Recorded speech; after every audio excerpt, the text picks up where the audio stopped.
Hey, good evening. It's Pastor Mary. I'm on the front porch. I was going to be outside in the back, but the wind is really up tonight, and I was afraid I'd get blown away, so I decided I would sit somewhere different tonight. You may hear some more noise where I'm sitting because I'm outside out front, and our house is right on Highway Georgia 20.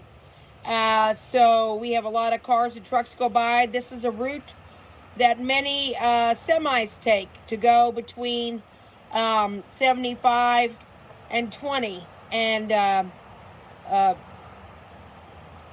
right? Yeah. Not Georgia. We're on Georgia 20, but then Highway 20. So anyway, I'm just sitting out here tonight, so it's good to be with you. Happy National Nurses Day. I'm going to salute some nurses later in the devotion, but just want to say that I've been seeing it on the news. Yesterday was Happy Teachers Day. It's both National Nurses and Teachers Week, and we could not do without our great teachers and our great nurses.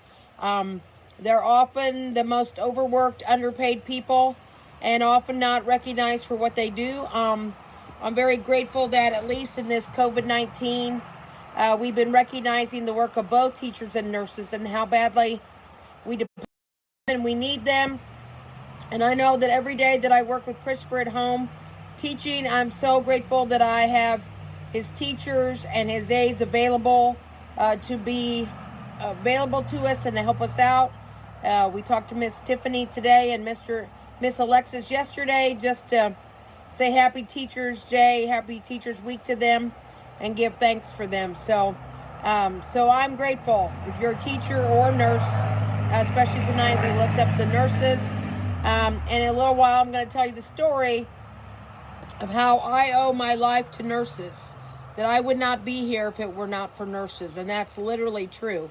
So I'll tell you that story in a little bit. I want to celebrate the great news. My cousin Jeannie's daughter, Christine, had a little girl today. Had her in Illinois, and they named her Georgia. So cute. I haven't asked yet if there's a story behind her being Georgia, but I've seen pictures. She's absolutely adorable, and we're so excited for them. This is their fourth child and first daughter. So Georgia has three bigger brothers, and I think her youngest brother's like 7 years old. And her oldest brother is 16. So she's got three big brothers who are going to watch out for her, teach her all kinds of stuff. So congratulations, Christine and Doug. We're so happy for you and so excited about the new baby. And we just pray that you all will keep doing well. So tonight I'm going to share one more night with you. Oh my gosh, 20 years ago today was our senior prom, Cheryl says. Wow. No, actually not 20, right? We know it's longer than that, yeah. Yeah, I see. You put XX, yeah. 40 years ago, wow. Wow, I wouldn't have remembered that. Yes, that was a lot of fun. Oh boy, we can tell some stories about that prom. I have plenty of those to share, but I won't be sharing them on devotion, sorry. Okay, so it's the last night I'm going to read from Solstices and Equinoxes, A Farmer's Meditations, by Henry Brockman. And a friend from Michigan that I know from the Johnny and Friends camp we go to put up a note today on Facebook that she was waiting for confirmation about her chickens, and I haven't got to see the note yet, but I asked her if that was baby chicks. So if it is, I'm going to share my story that I shared with you all about raising chickens the other night. So Julie Gates and Jill, I just got to tell you, I saw you came on tonight on the news. They showed some things being done across the country. I was saying about nurses, to salute nurses, and you need to look up this picture on the Boston Red Sox baseball field. They put on the field, on the grass, they put two socks, love, and then it says nurses, and they had it on. It was either CBS or NBC National News tonight, and I know you're big fans, so you need to look that up. I thought that was really, really special. So, wow, our wind is really up here. You could probably even hear our wind.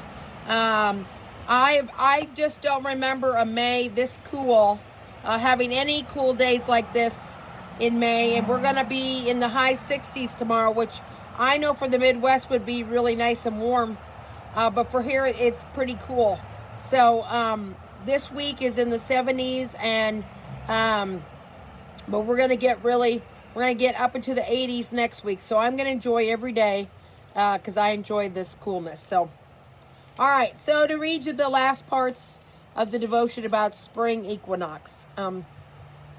Henry writes this: on the first day of spring, we are still over a month away from cutting the first overwintered spinach from the field, snipping the first chives and sorrel from the perennial herb patch, and snapping off the first pears from the asparagus patch.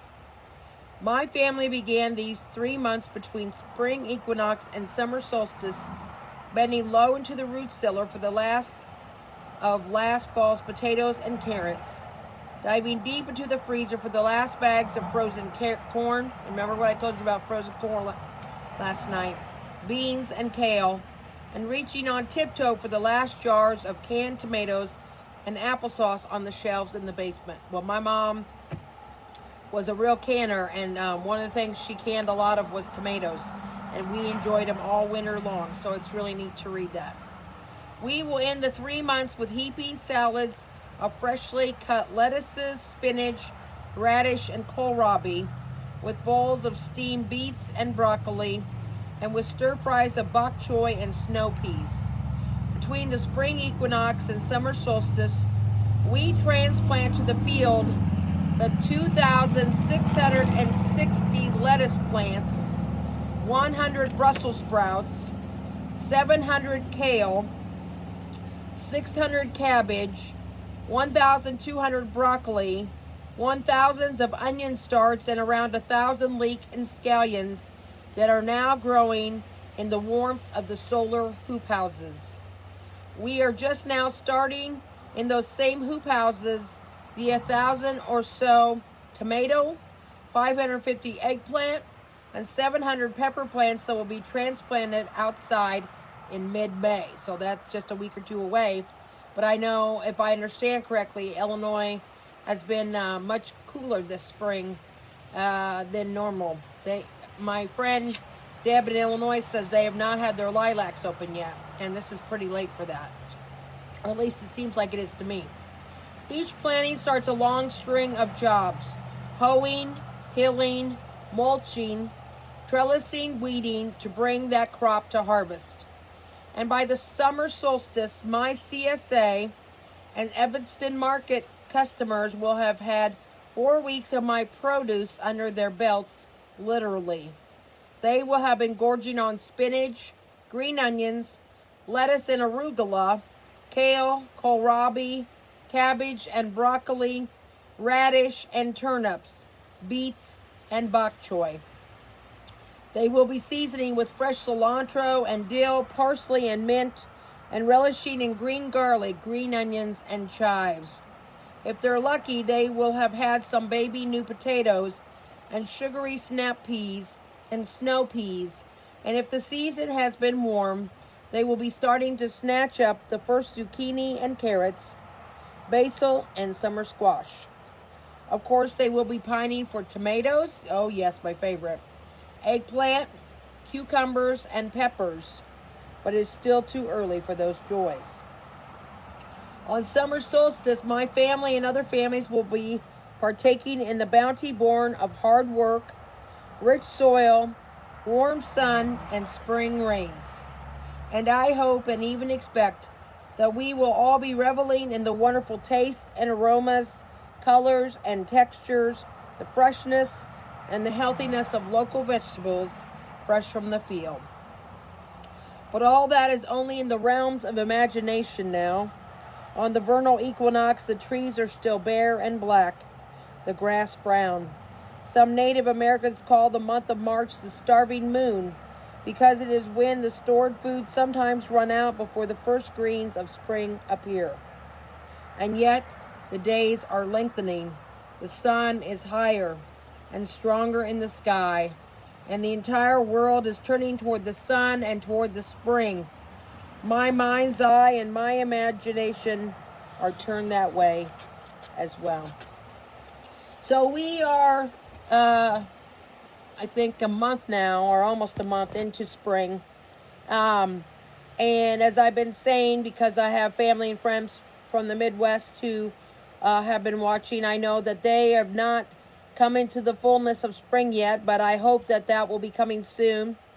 I've asked them to share pictures when the Quincy, Illinois, which is 20 minutes from where I grew up, has a dogwood festival every year, and there's so many dogwood trees around the whole city, and they're just absolutely beautiful. And there's dogwoods in Hannibal, close to my mom's house, and of course my favorite, the lilacs and the lily of the fields, or lily of the valleys, which are my absolute favorite, both that and the lilacs. And so I hope that those of you who might be watching from the Midwest, when those things come into bloom, will you please share pictures with me?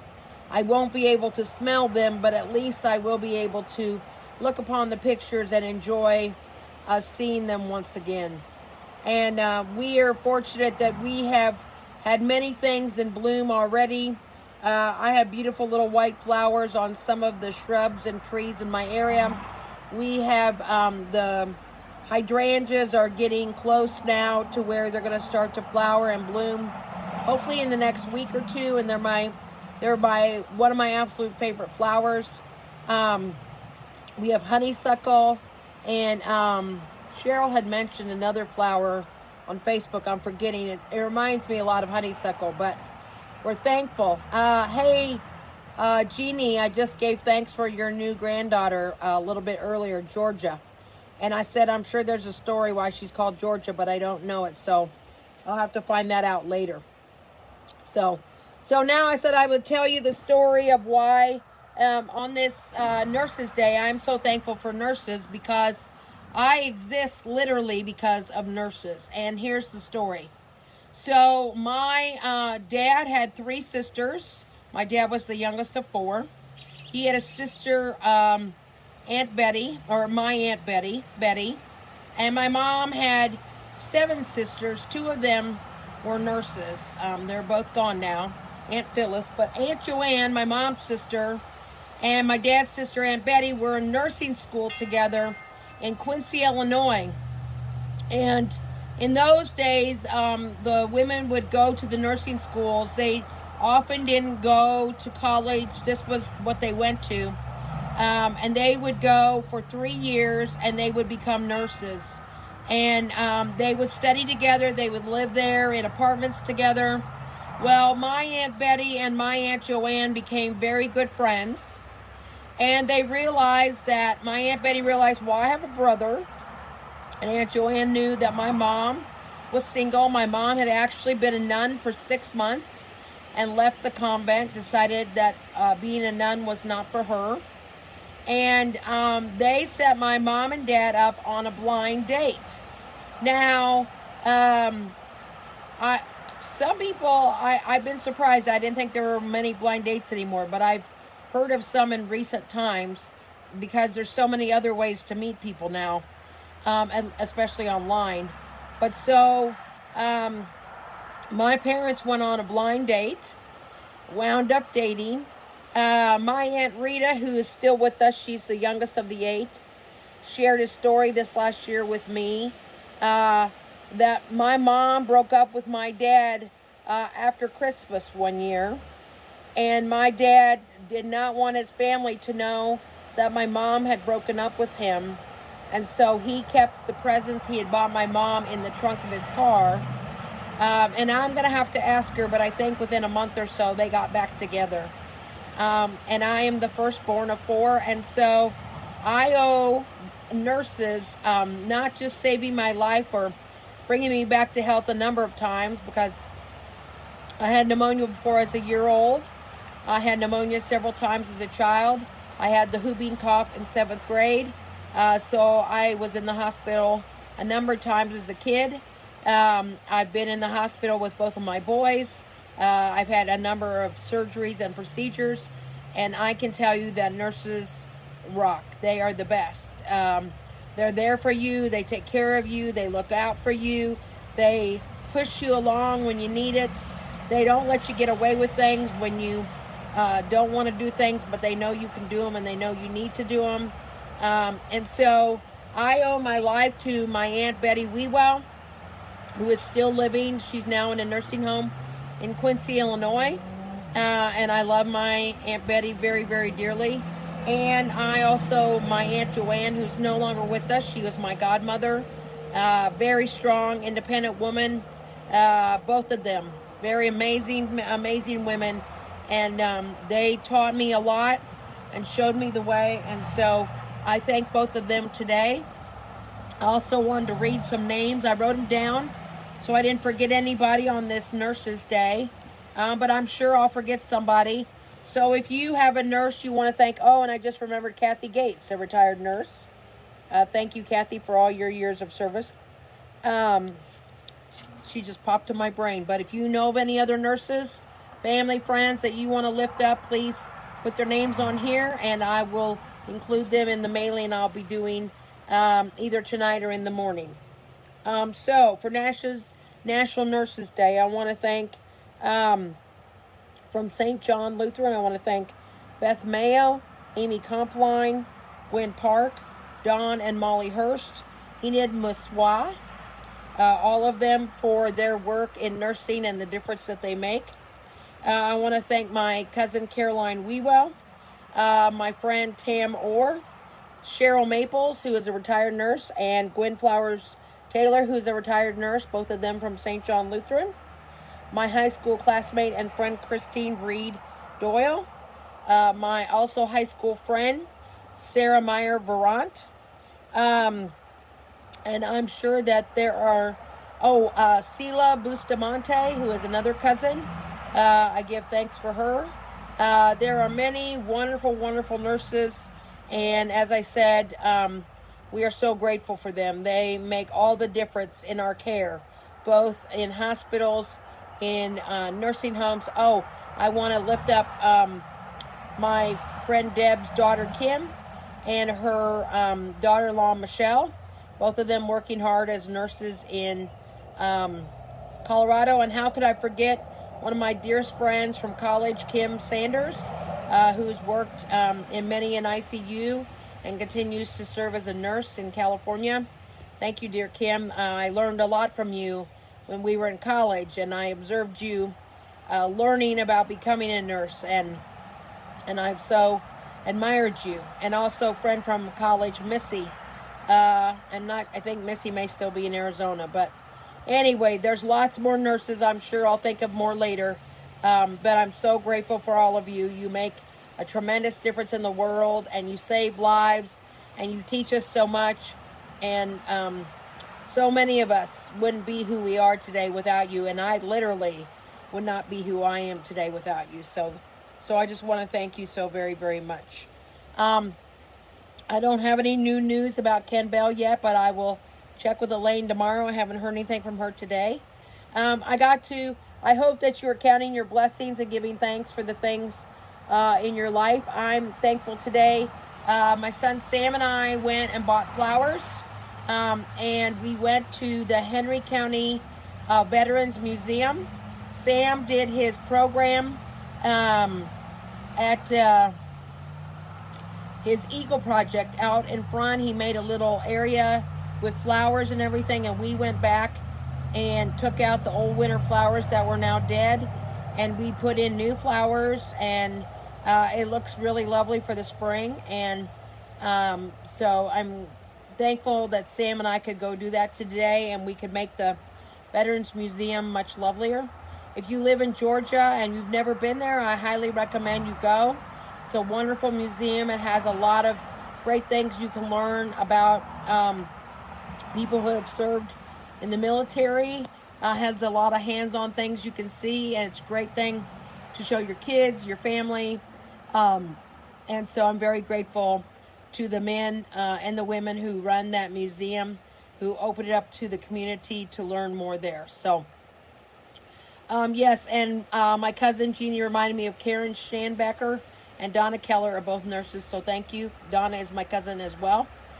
So we thank you, Shanna Becker and Karen and Donna. We thank you both for serving and for being nurses.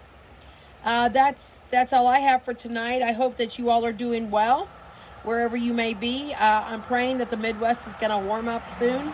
I'm grateful, like I said, to have this cooler weather here, but it's warmer than what it is in Illinois. My cousin said it's in the 50s.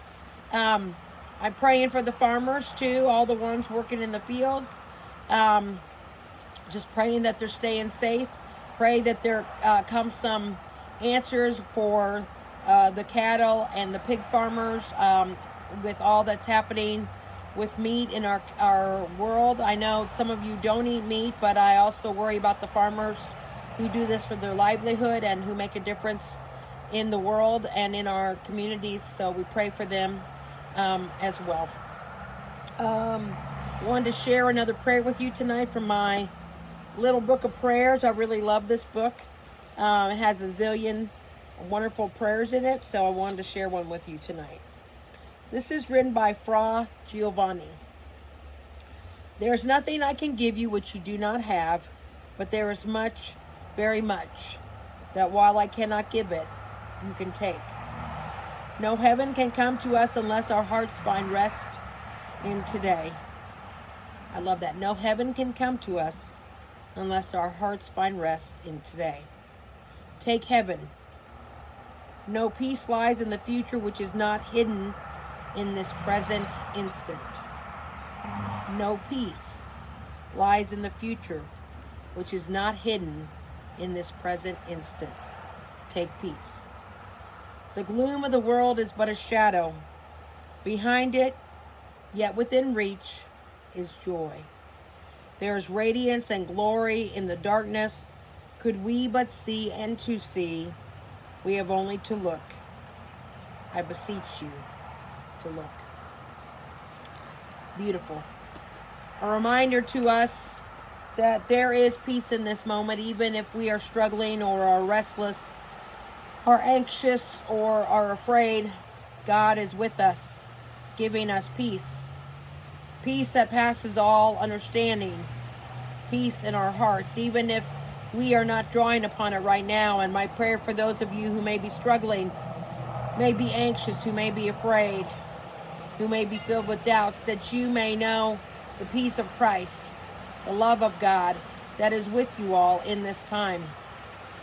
I know that this continues to be a difficult time, and I just pray that, especially for those of you who might have fear that may be giving you more problems or anxiety, that you will draw upon the strength of God, that you will pray just to give it up and to hand it over to God and to trust that God is with you.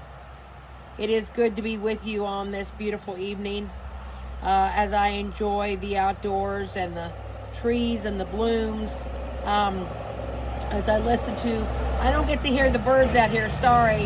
Hopefully the wind will be better tomorrow and I'll have the birds chirping again instead of the trucks going by. But it's good to be with you. I pray that if you have anything that you need prayer for, please let me know. I will lift that up to the community. If it is a private prayer, just let me know that and I will pray for that as well. But I hope you know how, even though I can't see you, I know when I see your names come across and the pictures of you, I think of you, and my heart is filled with love and joy for all of you.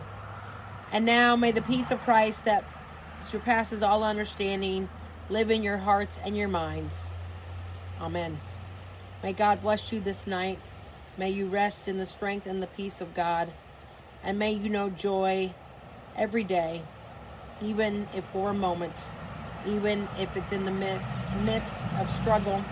May you be reminded of God's care for you, of God's grace for you, and of God's love for you. Amen. Good night. I'll see you again tomorrow. Hopefully, like I said, hopefully we'll hear the birds tomorrow night. I wish you a good night and a wonderful day tomorrow. And I hope to get to call some of you tomorrow. It's been a Wednesday, busy with Christopher's schooling and helping Samuel with his Eagle stuff. But Susan says, pray for Terry. He had a seizure today. So we will pray for Terry and pray that God will protect him and keep him from having more seizures. And now, dear family and friends, good night. Love you all. Amen.